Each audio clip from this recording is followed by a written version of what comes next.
किसी बिहाने बिहाने जमीन रल मुड़ में लगते घर के गुस्से में नाराज जी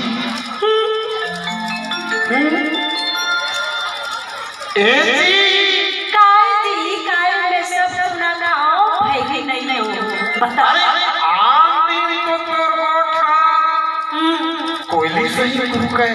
अच्छा आज कैसे तुम चापे से ही गोठिया अब तय समझना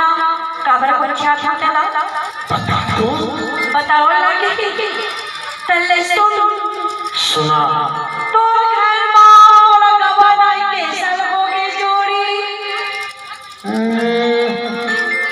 25-20 साल हो गए ना हाँ और दूसरे लोग लइका मन भाड़ा हो गए पर बिहाव करे लइक हो गए तो बोला मैं एंटी नोगरा सिल के पहिरा है ये था मैं अब पहिरा नहीं आज के बाद ये मोर लाइक नहीं है माने लुगरा बना हां का राज डार्लिंग वो इसने लोग हाल करता है मजा जाता है अरे कैसे अभी नवा साल आए छेरा पूर्णी आने वाला हां अच्छे छेरा पूर्णी में कैसे 12 हां ये दाढ़ी कुर्बान ले तो बताओ मामा ये दादी का सोचे है कोसा की साड़ी पहिरा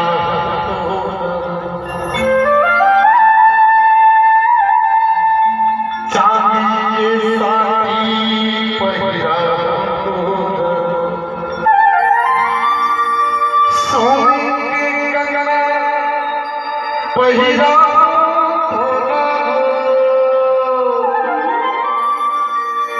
पुन्नी के ले जा